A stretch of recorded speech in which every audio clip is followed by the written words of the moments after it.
Coming to you live from Austin, Texas. I'm Charlie. And this is the one and only Dre from outside Washington, D.C. How you doing today, man?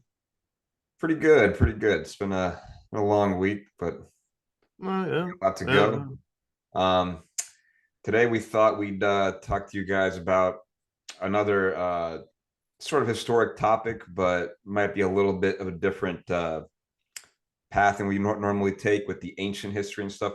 We want to talk about like the evolution of modern art, which basically started in the late 1800s and goes all the way till today, and just kind of come at that from different perspectives, kind of analyze it, look at the evolution from different,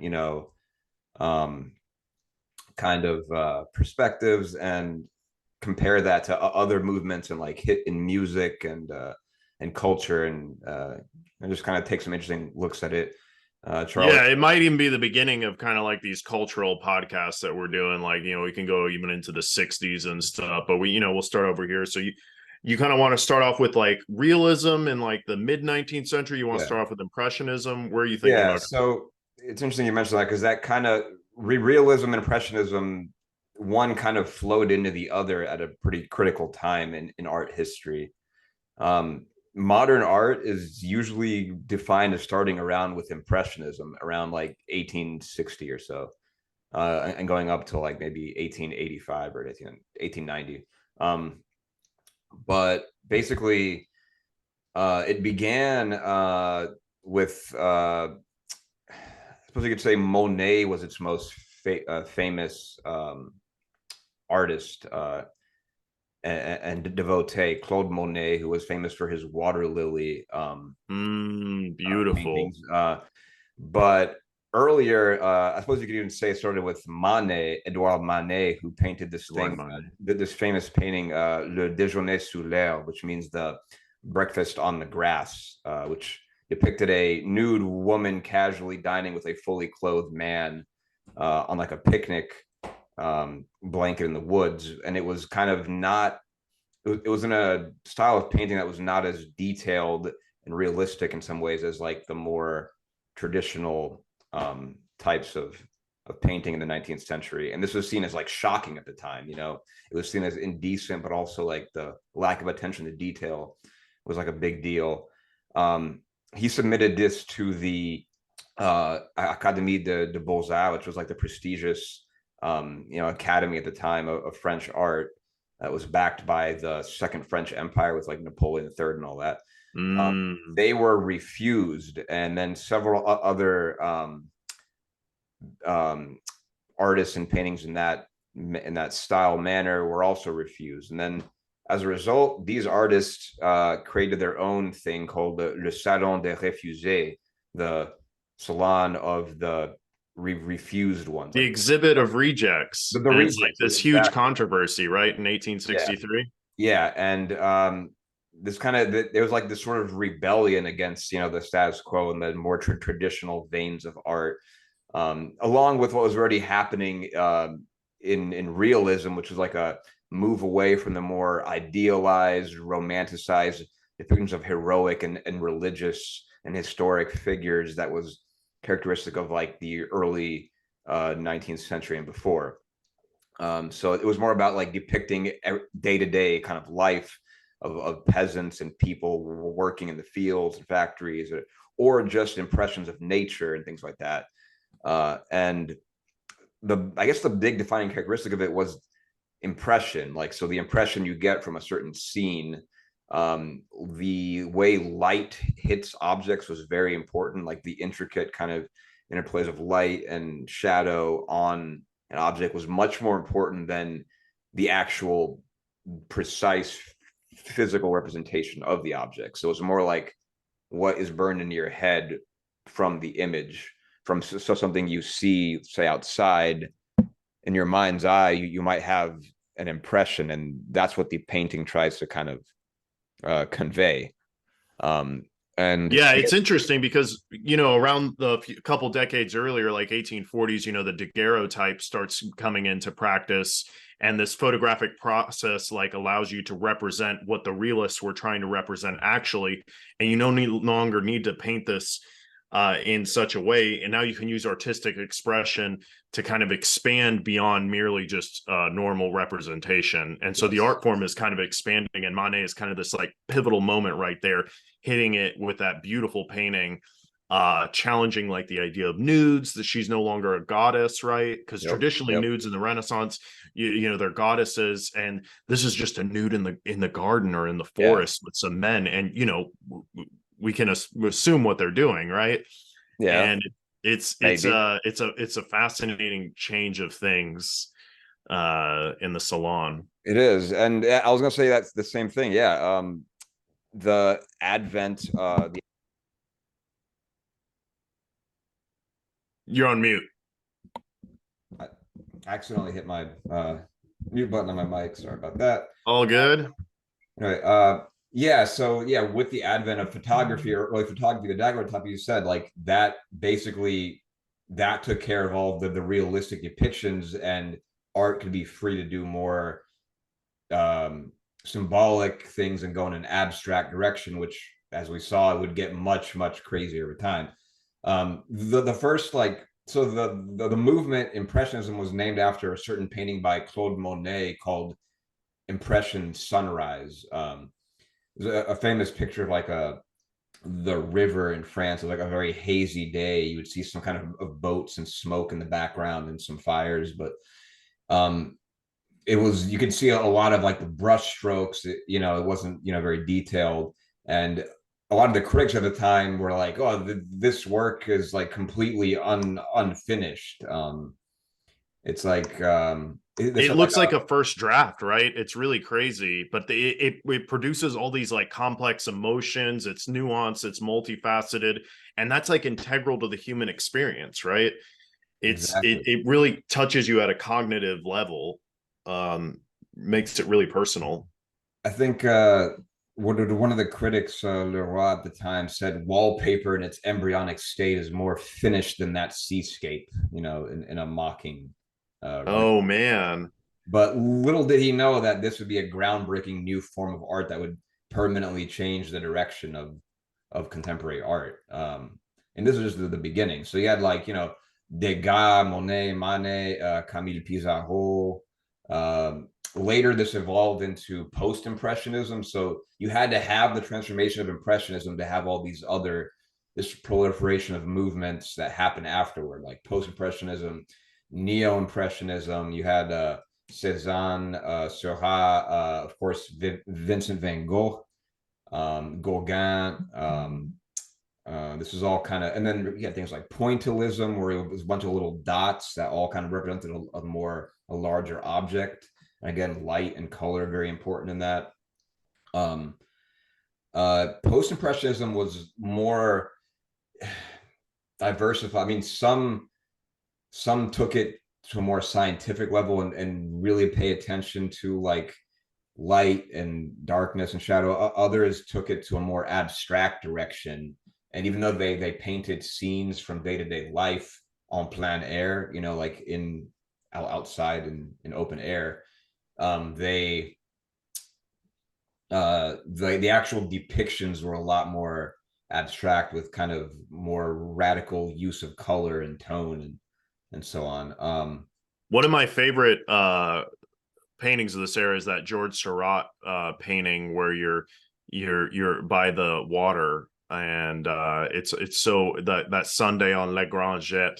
That calm and serenity, but also it has this nostalgia associated kind of with none of us alive today lived in that past, but you almost feel like nostalgic to be there and to have that human interaction. You want to go to like your city's local park where you grew up to just be by the water and just have this tranquility and balance in life. It's really beautiful what the Impressionists can convey. That's what they're able to invoke. Yeah, everybody. And you can still see a lot of these paintings today at the famous Musée d'Orsay in Paris, which I went to when I was like a kid. I was 12 years old and I was like blown away by it. But You went there more recently, right? Yeah, I was there this past summer. It was really cool. I recommend it for anyone to go. And it starts off before Impressionism. It kind of starts off at the tail end of realism. I mean, the recommended path that you take through the museum, and it builds you up all the way up to kind of the beginning of modernity. I don't think that there are any Picasso paintings. It kind of ends around the 1890s, and it kind of ends off with this beautiful, there's a few Van Goghs in there, and it's so stunning, the impressionism, the emotion. And then there's also kind of a side chamber that has the prime minister of France during World War One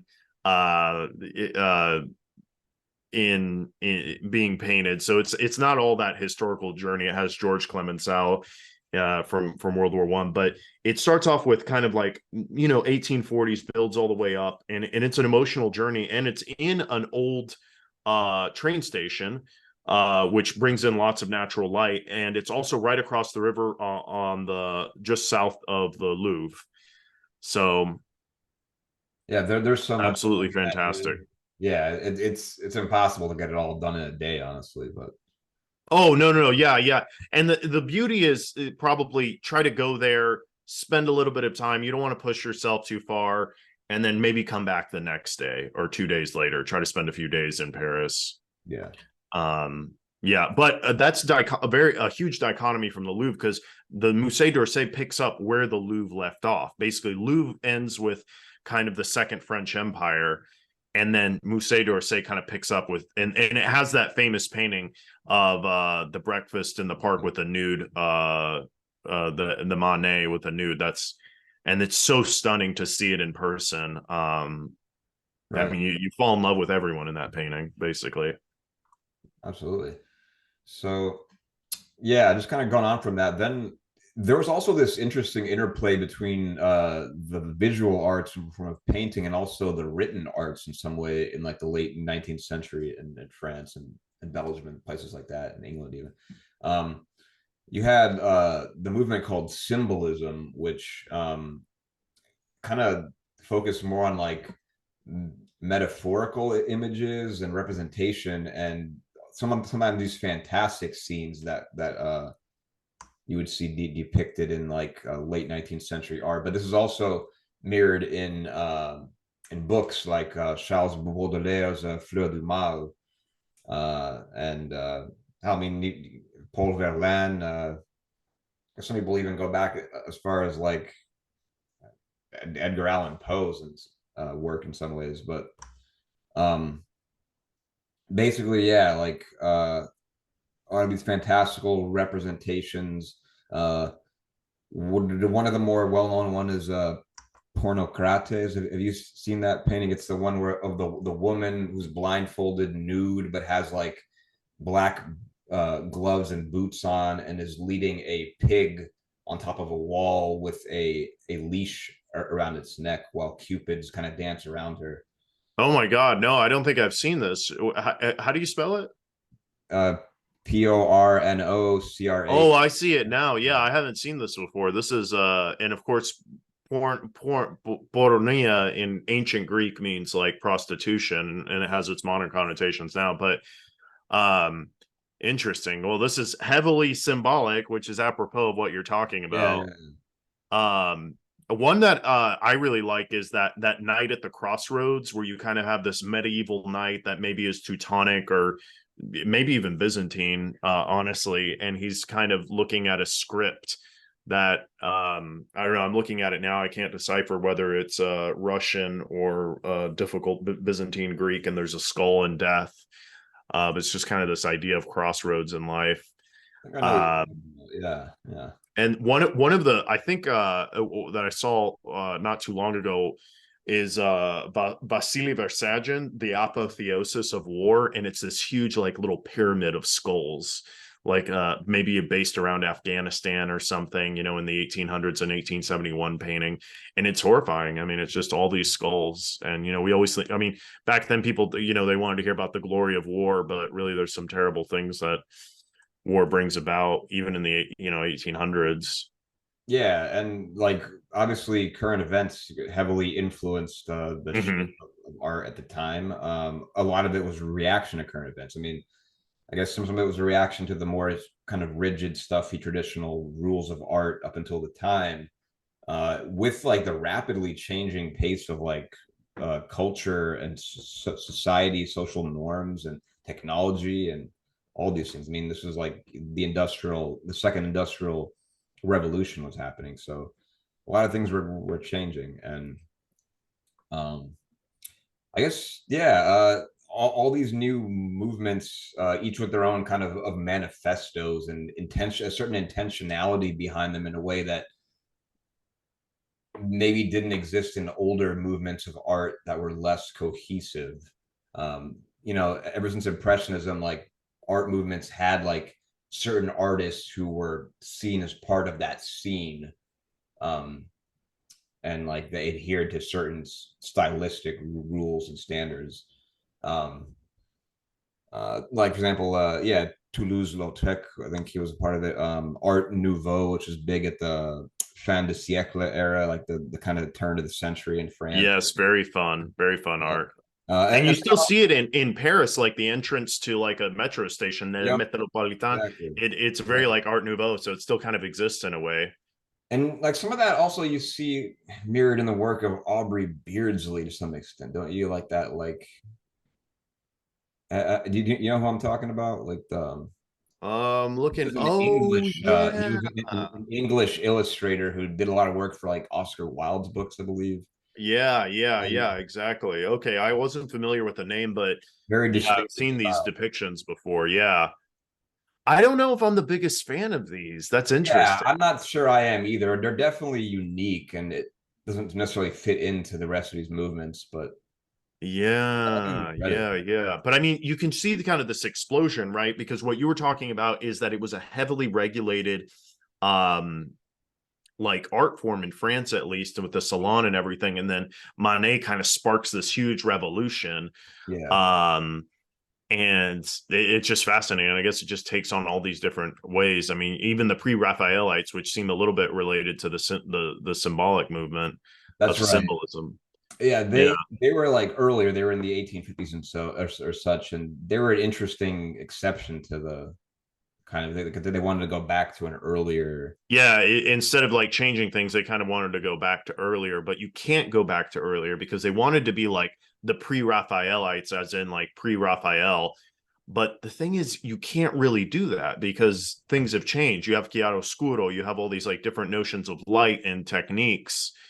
Um, but I always found it very beautiful. I mean, it's almost Arthurian in a way, and I think like the idea of King Arthur kind of speaks to like the archetypal significance in our minds, and these kind of these stories about Avalon and females, Ophelia, and it's having a type of Merlin to teach us the different art form is always appealing to the human psyche. And as you recall, when I lived in DC, um, I had like a lot of these prints all over my apartment, and they really kind of spoke to me around these Arthurian legends, and many of them were pre-Raphaelites.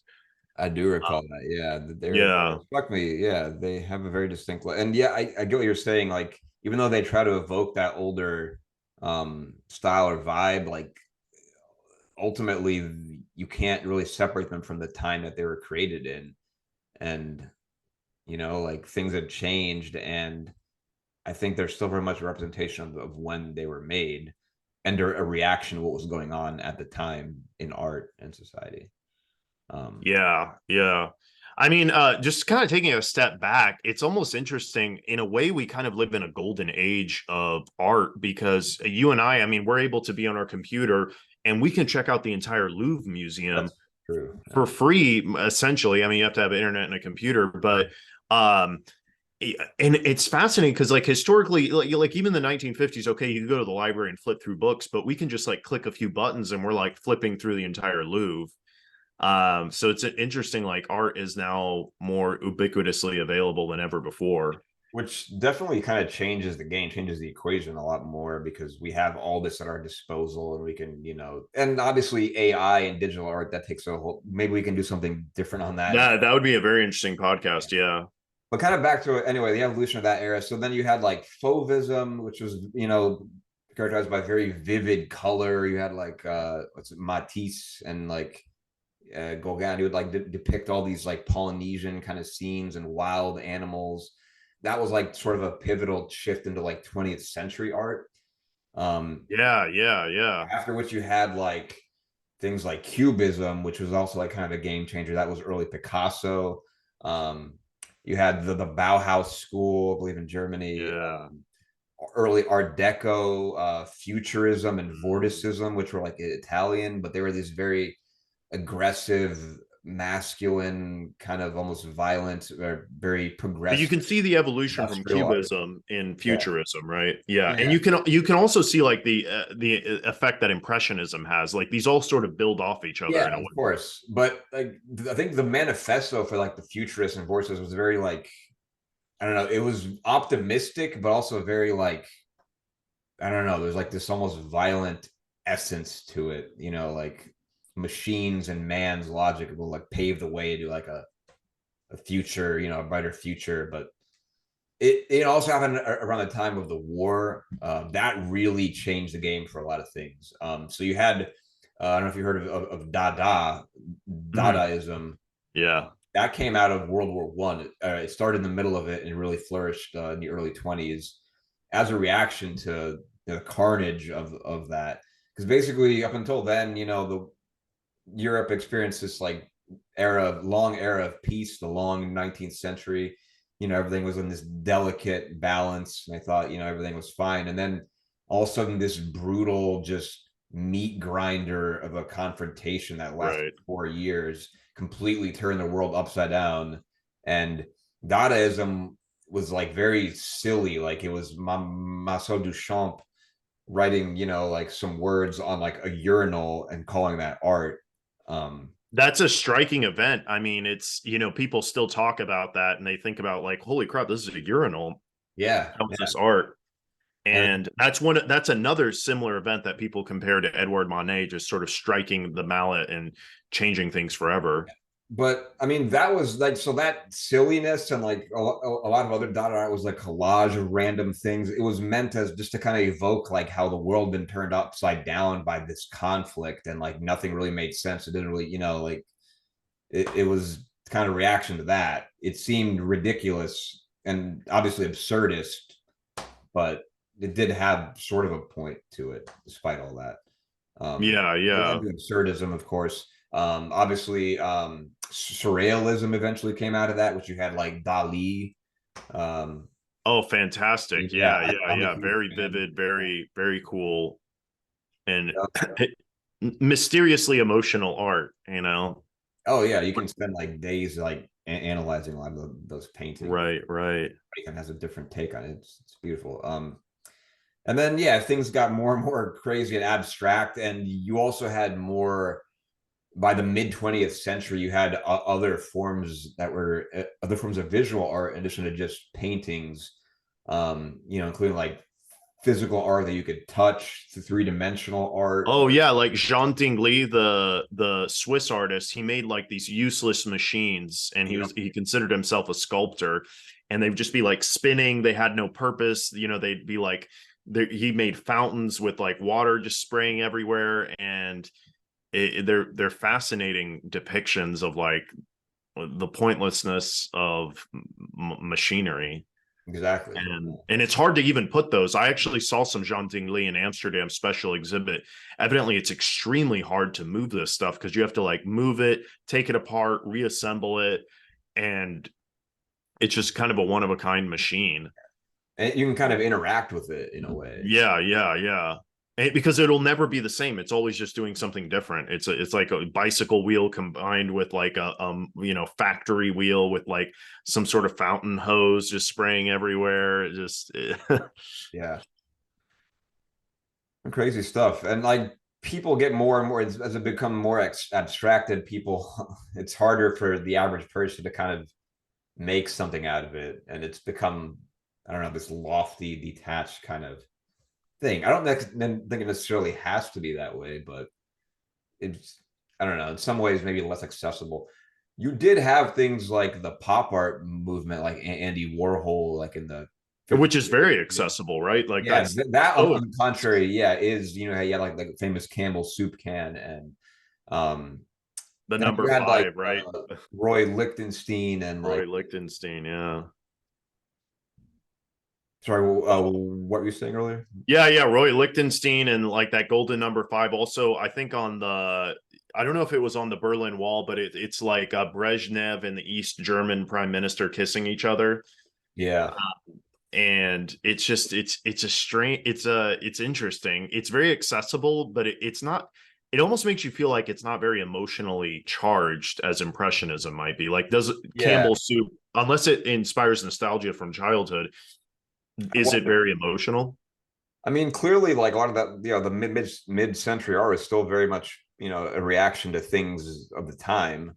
You know, obviously, pop art, a reaction to consumerism and commercialism in the 50s and whatnot.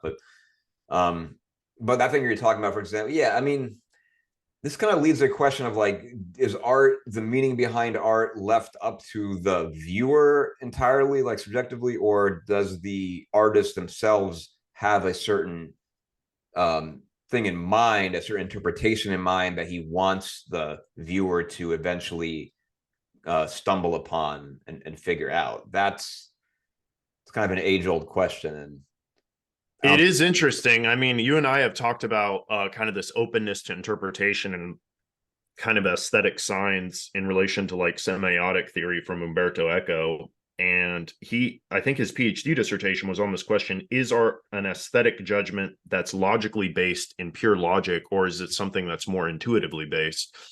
And if you say that it's purely logical, then that means there is a standard of what is art, what is beauty, and that's almost kind of sad in a way that it can't be individualistic. But then if you say it's intuitive, then you can't really set up like a standard for what's beauty, and then it becomes yeah, relativistic. it's a bit of a catch-22 in that case. Like, there's no easy answer to it, but Yeah. I mean, there's generally considered ideas of what's art. Like most people, I would say, probably would say the pyramids are beautiful, like the Greek Parthenon, the ruins in Rome are beautiful. You know, the Notre Dame Cathedral. But then some of these movements that we've been talking about, I mean, some might say I don't really find Roy Lichtenstein beautiful. I mean, I don't even know if I would call. I find it interesting and curious. And then the question becomes, well, then is Marcel Duchamp trying to do social commentary on us? yeah, He's like, I'm trying to critique society. exactly. And I think ultimately, yeah, it's up to the viewer. Actually, so as we're heading toward the end here, I want to make another comparison. As we get in like the 60s, you had an interesting turn in popular music that I think in some cases parallels the things that happened 100 years earlier in the art movement with the Impressionists. So you had like in the mid 60s, you had this experimental era of rock and other kinds of music like psychedelic and other what and things like that um, that was kind of seen as like a break from the more structured and rigid traditions of the past, like the more conservative music of the 50s and early 60s. And everything that came after it was honestly like a reaction to it and had to be kind of funneled through that process of experimentation with diverse influences. And I think a similar thing happened with like, you know, the Impressionists in that era as they kind of rebelled against, you know, the art of you know the academy and whatnot. And I think I think they're both also backed by like people who were kind of more pro-liberal, you know, in their era, which I guess could be defined differently in these different times. But like Impressionists, I think they were like they supported the Alfred Dreyfus during the Dreyfus affair. You had Mm-hmm. Zola, Yep. you know, he backed them. They were more about like social change and whatnot, and obviously they use innovative kind of methods. Um, they both had a profound impact on future generations. Um, all kinds of different subgenres and styles. Both were avant-garde at the time, so you see some interesting kind of parallels that happen during these times. I'm not saying they're quite the same or caused by the same reason, but they're both a reaction to a status quo which was perceived as having become stale and unable to kind of go in a more vibrant and vivid direction.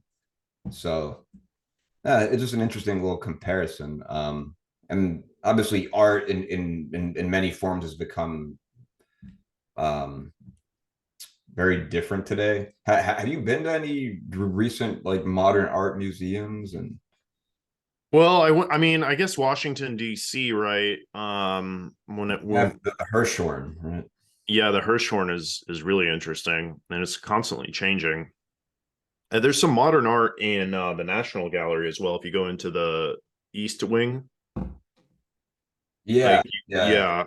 yeah, they have like a whole room, like it's almost like I wouldn't say a church, but like dedicated to Rothko paintings. Mark Rothko, just kind of those singular colors, or like two or three colors. Yeah. Very emotional, and you're like surrounded by them, and it's almost like you're in a church in a way. Like, Yeah. I don't know if church is the right word, or a temple, or a place of meditation. And I mean, people, and there's like a Rothko chapel in Houston, Texas, that I've been meaning to go to. Very cool. And what about you? What have you been or Yeah, thinking about going? Yeah, I've been to some places in DC. When I was there at the Hirshhorn, they had the museum art by dissidents. Like there's like a Chinese dissident, Mm. Weiwei. Yeah, he had like these giant depictions of was it? I want to say Legos, but Oh, interesting. I Yeah, Weiwei. it makes you. Yeah, it's interesting because um I think you bring up a good point. Maybe there's like cyclical patterns in art.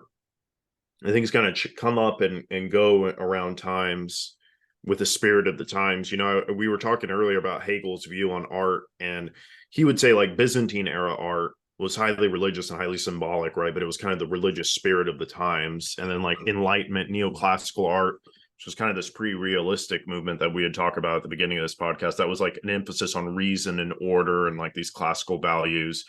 And we move on to Impressionism, and it kind of reflects the changing spirit of the time. Everything, industrialization is changing everything, and we're just trying to capture a fleeting moment that can't be captured. We can't capture the atmospheric events because you like the emotions in a photograph. And then modern art, it's like challenging everything, and it's becoming very fragmented, which I think you did a really good job of demonstrating. Like we got fauvism, we got cubism, we got symbolism, and it's just reflecting like the increasing like fragmented and divided kind of chaotic spirit of the times, that chaotic geist. We're not like the zeitgeist. Yeah, exactly.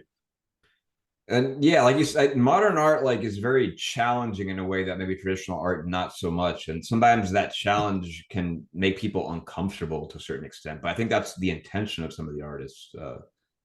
I mean, I think whether it's the conscious intention, it probably is the subconscious intention. I mean, back in the day, you knew your religion was true. You knew that your art form, this was the art, right? We're living in neoclassical times, Jacques Louis David or Byzantine. This is the art of the time that we live in, and there's nothing even questioning that. And nowadays, I mean, there's no single answer, you know what I mean? And it's a type of anxiety. I mean, maybe you and I experience this in a minor effect. We want to go read every Wikipedia page there is out there, right? Yeah. And likewise, different art, movements, like, oh, you have a Cubist answer to life, so to speak, metaphorically. You have a Dali answer to life. And maybe it's a time of day, like at a certain emotion, like Dali speaks to you more than like, Escher does with his. I love MC Escher. Yeah, MC Escher with all his paintings, that are the never-ending staircase. Yeah. Optical illusion. Yeah, I mean, and some of these artists are just like timeless and are kind of just they have their own thing that didn't really necessarily fit into any other movement. But yeah, I mean, art history, you can talk for days about that. We can perhaps do a different podcast about evolution of religious art and like, the move from classical Greco-Roman representation and in statues and busts to the more stylized, symbolic representation in mosaics and in the Byzantine Empire, and early Yes. kind of illuminated manuscripts in the Middle Ages and across Europe. That's like pretty fascinating like topic, kind of chart that transformation along with like the change in society and norms and values. And I mean, some people almost see that as like an early form of impressionism, and that like the Oh, the impression mosaic tiles, I could definitely yeah, see like how you would see the that. Yeah. impression of the subject is more important than the actual realistic Yes. Yeah. representation. And some people thought it was just a loss of talent, but I think it's a little more nuanced than that. But we can, of course, I mean, yeah, I mean, that. certainly. I mean, there's a lot of emotion that like a lot of these icons are trying to convey an idea or a point of biblical history, or the emotion of the times of Justinian, the Roman Empire as it existed at that time. So as we can see, these changes and evolutions have happened throughout art history, throughout all of human history to some extent. It's actually, I mean, going back from the earliest like cave paintings, things. Yes, yeah. So yeah, maybe that kind of more or less wraps up this one. Anything else to add? No, I think this is probably the beginning of a lot of art discussions that we have. So thanks for tuning in. And stay tuned for the next one. Yeah, thanks for joining us, guys. Leave a comment, like, subscribe if you enjoyed it. We'd be happy to discuss this with you. And yeah, stay tuned for more. Peace out, guys. Alrighty. Sounds good. Take care.